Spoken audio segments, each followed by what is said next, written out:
Поштовани гледачи, добар ден, 17:10, време за ново издание на емисијата Ваш термин. Знаете, секогаш тука сме за да доставиме корисни информации кога станува збор за проблемите со вашето здравје, така ќе биде и денес, меѓутоа денес ќе се осврнеме од еден научен аспект, значи инаку изминатата недела на 22 мај Македонското научно здружение за аутизам славеше еден јубилеј, 20 години. И со мене денеска онлайн го имам веќе професор доктор Владимир Трајковски, кој што е претседател на ова здружение и воедно тој долги години практично во склоп на здружението помага на децата кои што се со аутистичен спектар. Меѓутоа, за сите овие работи кои што треба да ги појасниме и да ги доставиме до вас во разговорот кој што следи еве во продолжение. Веднаш ќе го поздравам доктор Владимир. Доктор Владимир, ви благодарам што еве сте дел од Ваш термин и што денеска ќе кажеме збор два и за одбележувањето на јубилеот, а и за состојбата на аутизмот кај нас. Добар ден и од мене до вас, до сите на студиото и до вашите ценети гледачи на телевизија Сонце. И мене ми причинува особена чест што ете ме поканевте денес да бидам ваш гостин во Ваш термин после долго време. Можеби 4-5 години, да, 5 години. Точно е тоа, пред 10 дена беше нашиот скромен јубилеј, 20 години.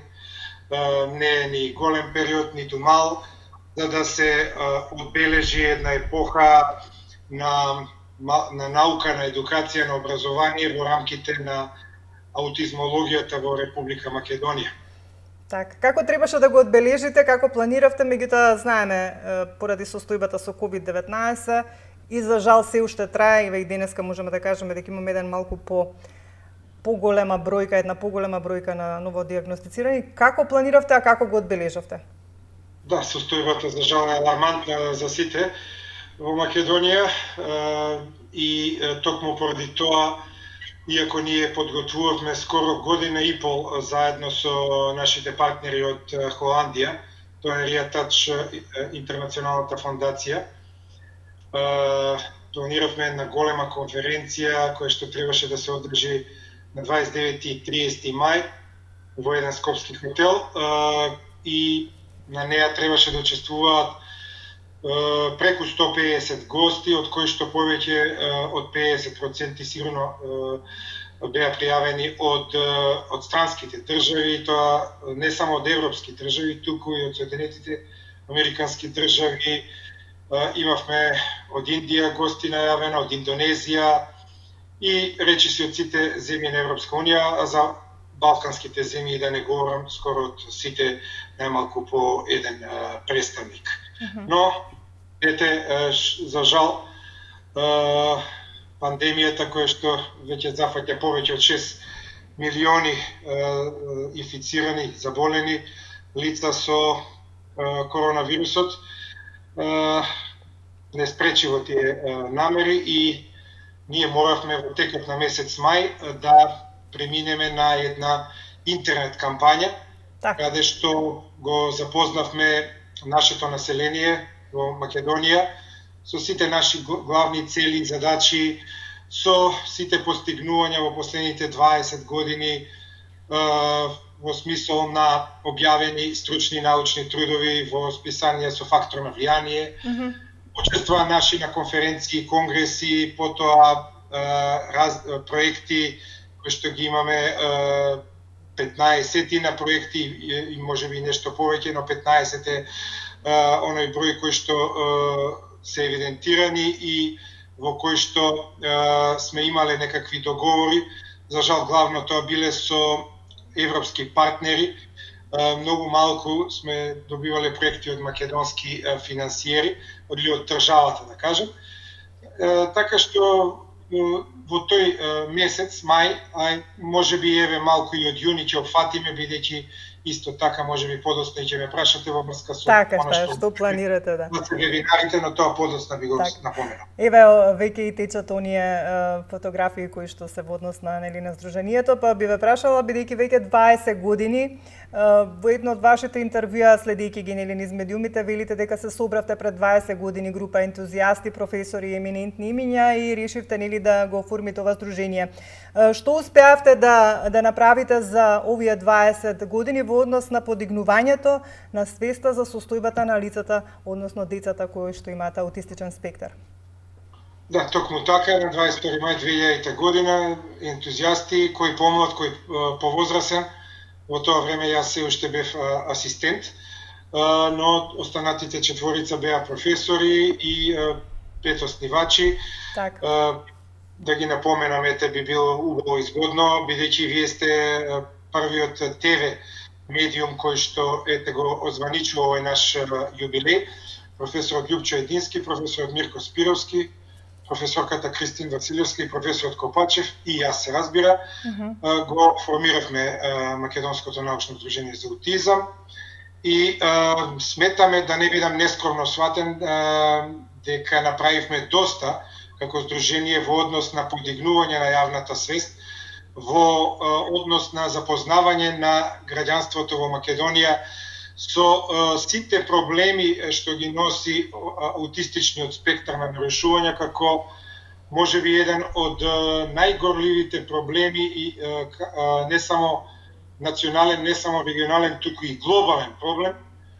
Исто така и тој има епидемиски размери, заради тоа што веќе во САД, во Америка се реферираат на значи едно дете на 56 новородени деца во првите 3 години од животот развива некаква форма на аутистичен спектар на нарушување. И во сите овие изминати 20 години, не само тоа, ние сме одржале серија на, можеби вашите гледачи ќе погледнат во видеото или во сликите, серија на работилници, на семинари, на конференции, и тоа не само национални, туку повеќето интернационални, со еминентни имиња на европската аутизмологија, а и на светската, каде што доаѓале, држале предавања за аутизмот и така го подигнувале знаењето на специјалните едукатори, рехабилитатори, на логопедите, на докторите по медицина, на психолозите и останатите стручни профили кои што се занимаваат со оваа проблематика. Сметам дека ете во тој растеж успеавме да дадеме еден белек како во македонското образование, специјално образование на лицата со аутистичен спектар, така и во значи и пошироко со сите тие вмрежувања што успеавме да ги направиме, значи да бидеме дел од Аутизам Европа уште во 2001, веднаш после формирањето исто дел од ЕАСПД, тоа е Европската асоциација на сервисни служби за лица со попреченост, малку поопшта организација на глобал аутизам, така на ред асоциации. Исто така успеавме доста да објавиме многу трудови, од кои што за аутизам едно 60 на трудови имаме објавено, од кои што некаде 7-8 факторно влијание и тие трудови се цитирани, и тоа од еминентни американски, англиски и останати авторитети во полето на аутизмот, така што тука можам да кажам дека се носиме рамо до рамо со научниците од светот во однос на публицирање на она што сме го сработиле и во однос на учество на конгреси, конференции со меѓународно учество. Так, како што кажав, 20 години за ова големо време, за овој голем временски период, многу труд, многу како да кажам, и подеми и падови, меѓутоа не се откажавте, буквално се што требаше во однос на тоа да се подобри состојбата на аутизмот кај нас, се со цел да се наруши стигмата и кај родителите и воопшто кај граѓаните. Колку тука институциите кои што се одговорни да ви излезат во пресрет имаат слух за сето ова што вие го работите? Па, ви благодарам за прашање, ова е некако најмачно ми е ова кога морам да го одговорам, бидејќи без да бидам сватен критизерски, но најмалку добивме поддршка од тие што најмногу требаше да не поддржат. Јас во март месец пред да биде објавена пандемијата бев поканет за визитинг професор во Словенија да предам 2 предмети за аутизам на Алма Матер Европеа универзитетот во Марибор и во Љубљана во Љубљана беа предавањата, инаку централата е во Марибор и морам да кажам дека таму многу повеќе, иако бевме до пред 30 години членки на една заедничка држава, но тие се отидени многу понапред нивната држава во однос на давање на поддршка на професионалците и на родителите на децата со аутистичен спектар на нарушување.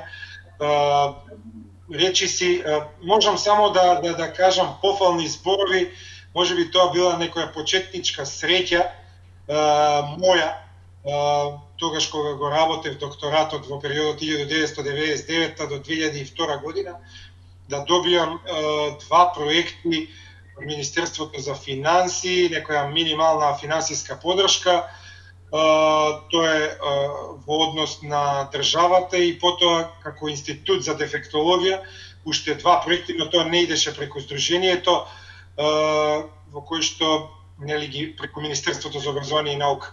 И тоа беше се до 2002, значи потоа буквално бевме оставени на маргините на нашето општество, во смисол на давање на финансиска поддршка. Долги години бевме принудени да волонтираме и покрај тоа што имаме среќа ние да сите ние значи не земаме плата од Сдруженијето, туку главно волонтерски ги одвиваме своите активности и доколку имаме проекти, а во последниве години 5 имаме среќа да имаме проекти, па да добиеме некој хонорар од тие, за да ни се валоризира трудот кој што го вложуваме, а го вложуваме голем број на часови во текот на денот, неделата или месецот, така што не би можел да искажам пофални зборови за сите наши влади, не само за актуелната, туку и за сите во изминатите 20 години, колку што ние постоиме ете во македонското образование, во македонското здравство и во македонската наука. Доктор Владимир, долго време сте во како да кажам, вклучени во процесот и во проблемот воопшто, како да кажам, за аутизмот, застапен нели кај нас, впрочем и кај децата. Како што кажавте и самиот, волонтирате нели своеволно. Исто така се сретнувате со родителите на децата кои што имаат ваков проблем и бесплатно ги нудите своите нели услуги во неколку центри. Кажете ми каква е состојбата на аутизам кај нас, кај децата последниве години? Можеме ли да кажеме дека има пораст од кога вие сте се соочиле и сте се сретнале воопшто со овој проблем? Каква е состојбата, да ни кажете малку повеќе за тоа? Па добро, има некои подобрувања, но тие се многу бавни. Бавно се движат работите во Македонија, затоа што авторитетите и оние кои што ги градат политиките немаат некако слух за овој проблем и преокупирани се секогаш се преокупирани или со избори, или еве сега со пандемија, или со вонредни избори и така натаму, значи сами со себе се занимаваат. Многу малку за граѓаните имаат интерес и едноставно ние како научно здружение, како професионалци, како што наведов, некои од работите, имаме и многу работи с други кои што би ги напоменал, може би во подоцнежниот разговор, навистина несебично се даваме себе и како што реков тебе сега и да не правам реклама, во 2 центри, еден во Скопје, еден во Велес, јас бесплатно давам консултативно-диагностички совети, вршам прегледи, предходно пред да почнам во тие приватни центри работев во мојот кабинет, доаѓа па по час и половина сум трошел, нема да кажам губел, сум трошел за да помогнам колку што можам на родителите, бидејќи навистина ме интересира оваа проблематика и деноноќно барем по неколку часа во текот на денот или читам трудови, или пишувам, или работам за Сдруженијето, одредени активности, така што вака да кажам генерално има мали подобрувања ако правиме компарација дека јас во 99-та година добив список само на 20 деца и родители кои што го имаат проблемот, напишем на рака. Сега сето тоа ние во Сдруженијето имаме регистар со околу 230 заведени лица, со адреси, со контакт броеви, телефони, имаме одлична комуникација со родителите и помагаме колку што можеме. Исто така нив ги каниме во наши проекти каде што можат да земат учество, ги каниме на разноразни бесплатни предавања, значи не го наплаќаме, не наплаќаме партиципација за нивното учество, иако знаете дека на Запад сите тие конференции и семинари чинат доста и често пати тоа некогаш и се прави и бизнис од тоа, наплаќајќи на родителите влезница или партиципација за да слушнат едно врвно предавање, например, од професор Мануел Казанова или од професор доктор Мохамед Газиудин од Ен Арбор универзитетот во САД, или од професор Майкл Фицджералд од Тринити Коледж Универзити во Даблин во Ирска и така натаму. Значи, ете, во однос на тоа има големи поместувања. Во однос на медиумите во последните 10 години исто така би кажал дека има доста подобрување во ситуацијата. Доста од медиумите се заинтересирани вака јавно да се говори за проблем, канејќи членови на Македонското научно дружение во нивните емисии или да дадат интервју во пишаните медиуми. На порталите исто така често се одбележува меѓународниот ден на аутистичниот спектар и така натаму. Кажавте дека имате регистар со броеви и децата кои што имаат ваков проблем. Вие сами го изработивте регистарот? Да, тоа е наш интерен регистар на Македонското научно здружение за аутизам и морам да кажам овде дека тој не е национален и нема законска важност. Значи тој е за наша интерна употреба.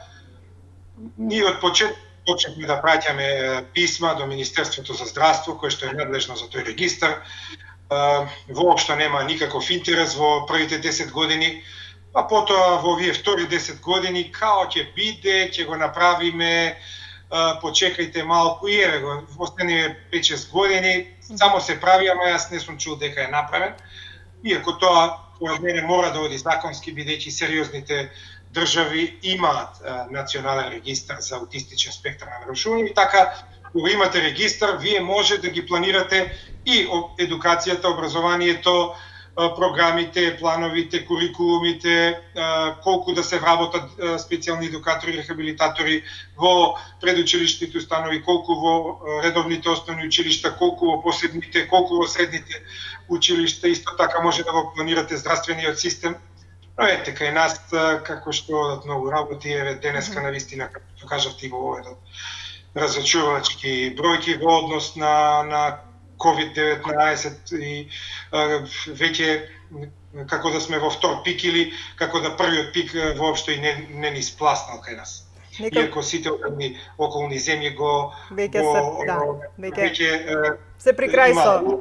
Словенија, Хрватска имаат скоро секој ден по 0,1, Црна Гора има долго време 0 регистрирани, така што навистина како да многу паушално се разбираат работите и имаше пред 2-3 месеци излезе рангирањето и тоа не е случајно дека македонското здравство се наоѓа некаде под 90-тото место. Сега со овој број на морталитетот можеби веќе имаме околу 140 на сите заразени, еден огромен морталитет за Македонија, би рекол. Значи, навистина не се вложува доволно средства во здравството и во науката и еве тоа се враќа во бумеранг. Незадоволни родители на деца со аутистичен спектар кои што се потиштени, кои што се на маргините на општеството и еве тука исто така имате сега незадоволни луѓе кои што и сите тие 130 почињати имаат голем број на семејство и веќе се развива едно големо незадоволство и може повторно и да се врати карантинот според мене, но ајде да не одиме се, бидејќи не сум инфектолог, да не завлегувам во тие води. Так, ајде да кажеме во овој нареден дел нешто повеќе за аутизмот како состојба. Што е аутизмот? Каква состојба е? Во едно ваше интервју посочувате дека може да се добие единствено до 3-та година. После 3-та година од развојот на детето не може веќе да се развие аутизам. Дали веќе аутизмот со самиот фетус додека мајката го носи во својата утроба веќе има некои генетски предиспозиции или нешто што подоцна се манифестира како аутизам или некој аутистичен спектар на нарушување кај децата? Така да, новата дефиниција е аутистичен спектар на нарушување, каде што класичниот Канеров аутизам спаѓа во таа група и тоа представува невроразвојно нарушување. Ова често пати сум го одговарал, но еве ајде да претпоставиме дека има некои родители кои што кои што можеби дете кој што развива баш во овие месеци развива аутистичен клиничка слика на аутистичен спектар на нарушување, значи тоа е невроразвојна состојба, едно тешко и первазивно нарушување, кое што се јавува до 3-та година од животот, во најголем процент од случаите навистина започнува уште инутеро, иако не може нормално да се манифестира, бидејќи тоа е бихевиорално нарушување и најчесто нема никакви стигмати, нема во 90%, 85 до 90%, тоа се дури убави деца на изглед без никакви малформации на главата, на черепот, на лицето. Само во 10 до 15% одат како секундарна форма, како синдромски аутистичен спектар. И во тие ситуации за сега уште не постои пренатална диагноза, но постојат во помал процент постојат и регресивни форми каде што детето може нормално да се развива, па потоа, значи во тие први 3 години заради некакви инсулти, заради некакви средински влијанија да добие таа регресија и да, како што велиме ние, да влезе во тој аутизам.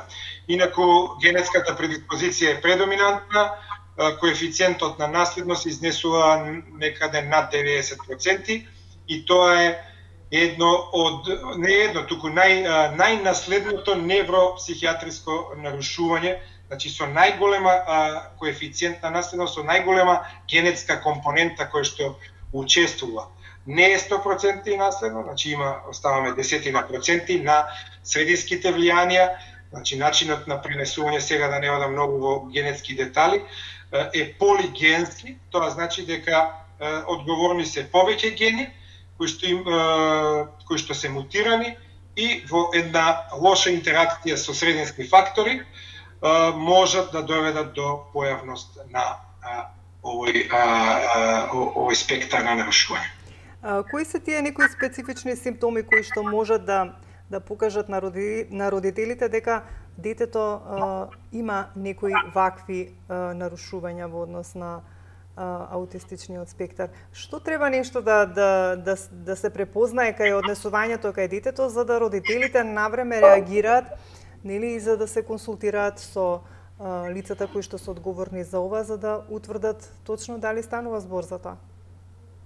Така, па има доста симптоми кои што родители кои што не се медицински образувани или дефектолошки, да кажам, може и да не ги препознаат, затоа што тоа не се некои многу видливи знаци. Понекогаш дури и докторите по медицина не можат да направат рана детекција, затоа што се работи за навистина еден широк спектар на нарушувања и диагностички навистина аутизмот е голем проблем.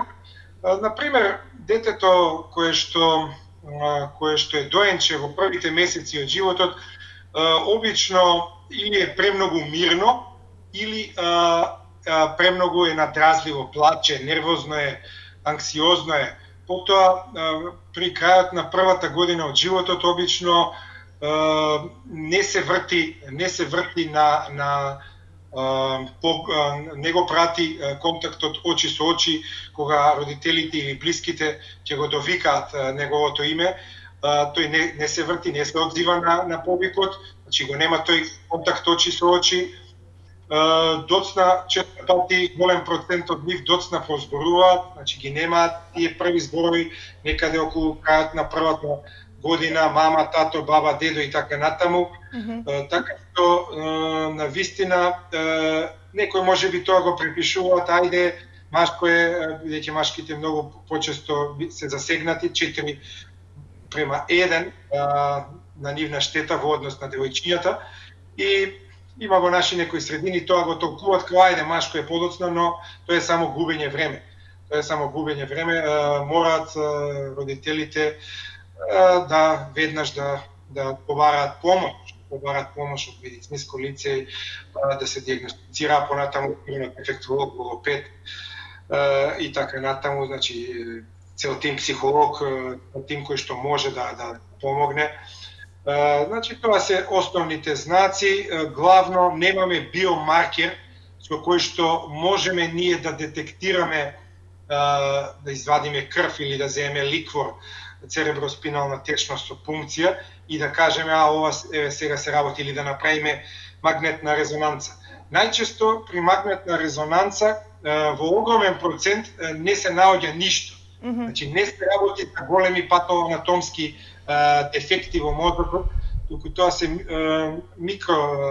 микроцелуларни нарушувања кои што со многу пософистицирани техники како што е позитрон емисионата томографија, па се наоѓаат или спект техниката, се наоѓаат одредени нарушувања на клеточно ниво во одредени подрачја на мозокот. Значи мора да има нарушување. Најчесто родителите кои ќе дојдат кај мене на преглед кажуваат еве детето нема ништо на компјутеризирана томографија. Компјутеризирана томографија на мозокот е веќе застарена метода, таа беше актуелна пред 30 години.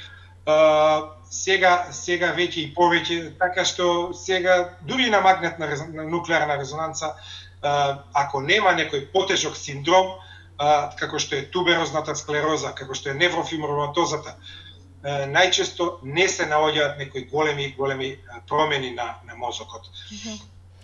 Третманот како оди, немам уште многу време, би сакал уште 2-3 прашања да одговориме. Како оди третманот и дали е потребно многу време или се зависи од тоа колку каков е аутистичниот спектар нарушување, односно до кој степен е? Па третманот е мултикомплексен и мултидимензионален и мора да секако дека зависи од степенот на тежината, дали е лесна, средна или тешка форма. И тој е долгогодишен третман, би рекол, децениски понекогаш, и предвидувањата не се секогаш едноставни и не можеме со сигурност да кажеме што ќе биде по 10 или по 20 години. Значи имам случаи кои што се комплетно непредвидливи, например во САД за едно лице кој што сега е возрастно, кажано е дека има тешка интелектуална попреченост, дека ништо не бидува од него, а сепак тој, например, има некои савантни вештини на пресметување, например, на броеви со 30 децимали, како дигитон, како компјутер. Но тие случаи се многу ретки, морам и тоа да го кажам, да не бидат заведени вашите гледачи. Тоа се многу поретки случаи каде имаме со такви савантни способности. Во третманот треба да учествуваат детски психијатар, да учествува педијатар, да учествува специјален едукатор и рехабилитатор, окупационен терапевт, психолог, се разбира, понекогаш и социјален работник, дури диететичар кај одредени деца кои што се пречувствителни на казеин, глутен, алфа-лакталбумин, глобулин и други, лактоза и други состојки од храната, значи една широка лепеза, и родителите мора да бидат крајно трпеливи во третманот и да не очекуваат преку ноќ подобрување на ситуацијата. Дури кај еден ковид, можете кај 80% од случаите за 2 до 3 недели да видите подобрување. а овде кај отиднот се потребни години и години и затоа мора да бидат трпеливи. Така. Биомедицински да го надополнам, оној кој што јас го спроведувам исто така е мощне значен и кај оние најтешките секогаш треба и медикаментозна терапија, давање на потешки лекови, да кажам, оние антипсихотици и така натаму, анксиолитици. И тоа е однос, вака глобално бидејќи сме при крај. Так, да ве прашам, родителите кажавте треба да имаат многу големо трпение, претпоставам многу финанси, бидејќи нели напоменавте што се треба да биде вклучено во процесот на третманот. Кои се најголемите проблеми на родителите, бидејќи вие имате комуникација со родители на деца со аутистичен спектар? Што велат тие? Што им е најтешко во овој процес? Им треба ли некоја помош? Треба ли нешто да им се помогне на тие родители? Нели да се справат со сето тоа? Често пати тие се недозоволни од системот, огорчени, затоа што не го добиваат тоа што го добиваат родителите на Запад, например. Не добиваат континуирана здравствена заштита. Многу од овие терапевски средства не се на позитивната листа на Фондот за здравствено осигурување на Македонија. Во училиштата понекогаш не добиваат адекватна едукација и рехабилитација, затоа што морам да признам, ние Институтот за специјална едукација, иако ги запознаваме нашите помлади студенти со аутистичниот спектар, дури на постдипломските јас го воведов 2004 предметот аутизам, но сепак ние се уште немаме специјализација за ова. И нашите студенти кои ќе завршат, тие се општи специјални едукатори и рехабилитатори, постаро дефектолози. Так. Не се специјалисти за аутизам, значи се жалат на тоа што родителите што нема, например, доволно стручни професионалци кои се занимаваат само со аутистичниот спектар и кои што имаат, да речеме, специјализација од оваа област, каде што се едуцирани со посебни техники и методи за да помогнат на нивните деца.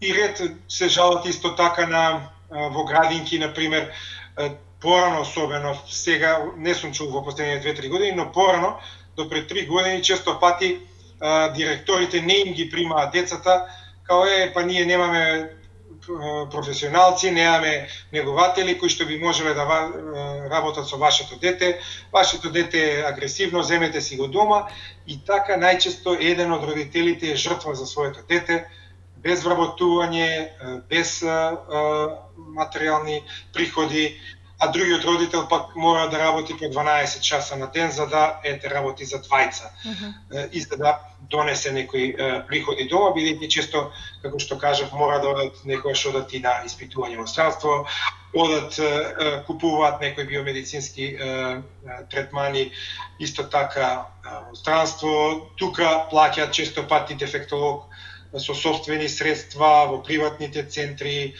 и така натаму, бидејќи не се задоволни од државните, некојаш таму се чека, или не се задоволни од она што им ги пружат државните центри, така што принудени се, а во приватните центри понекогаш за нашите минимални плати тоа се навистина и високи суми, иако за Запад тие суми што ги наплаќаат центрите се смешни, но за родители кои што имаат само еден вработен во семејството, со некои prosечни плати, навистина тоа може би да представува и економски терет. Така да и во Америка огромен аутизмот, дури во Америка представува огромен економски товар на општеството, а да не зборуваме. Да не за кај нас, така. Веќе тука сме на крајот, би ве прашала само, знам дека во јуни имате веќе многу работи планирано, нели, преку видео линкови, заради состојбата. На што во иднина најмногу ќе се фокусирате во однос на оваа состојба? Што сакате да подобрите? Што ви е нешто што најмногу ве загрижува? Па еве, преку овие емисии се надеваме дека се повеќе и повеќе ќе достигне нашиот глас до релевантните фактори, дека тие конечно ќе сватат дека треба да вложат малку повеќе пари во овој сектор, да науката ние веќе тераме. Во јуни имаме уште 5 вебинари преку Zoom програмот да направиме за едукација на родители, специјални едукатори, рехабилитатори, психолози. Во четвртоците ги правиме, потоа имам јас 2 конференции меѓународни каде што исто така преку видеоврска ќе се обратам на голем број на од странство, значи професионалци од странство и родители на англиски се разбира, а до крајот на годината исто така имаме во рамките на 2 проекти, имаме средби, ако овој пик продолжи, тогаш нема да можеме да ги реализираме и тие, иако во некаде крајот на ноември-декември треба да во рамките на тој проект што ни е аутизам за индивидуално насочено планирање, кој што го работиме заедно со колеги од Италија, Бугарија, Грција, Кипар, Романија, треба ние да сме домаќини и да направиме една манифестација за околу 100 до 150 луѓе. Ако тоа не се случи, ќе мора повторно да одиме преку видеоконференцијски врски, така што ние ќе останеме на линијата на науката, на објавуваме, да правиме проекти, стручно да го анализираме проблемот, да помагаме на родителите, а другото ќе зависи од државата и да се надеваме дека во моментот кога ќе спласне пандемијата, кога ќе се одржат нормални избори, дека ќе дојде некоја власт која што и ресорни министри кои што ќе имаат поголем сенс за ова и ќе пожуваат повеќе материјални средства и ќе бидат задоволни родителите и ние како истражувачи. Така, да се надеваме дека ќе биде така не само за овој проблем, туку впрочем и за сите други проблеми кои што ги засегаат граѓаните. Ви благодарам многу за денес. Остануваме нели во комуникација, па за се што треба тука сме како телевизија и како емисија да презентираме она што треба нели до нашите гледачи. Ви благодарам уште еднаш. И ја ви благодарам за поканата и имајте пријатна вечер и вие и вашите гледачи. Почитувани гледачи, тука е крајот на денешното издание на Ваш термин. Ви благодариме за вниманието. Ние повторно се гледаме за 7 дена во исто време.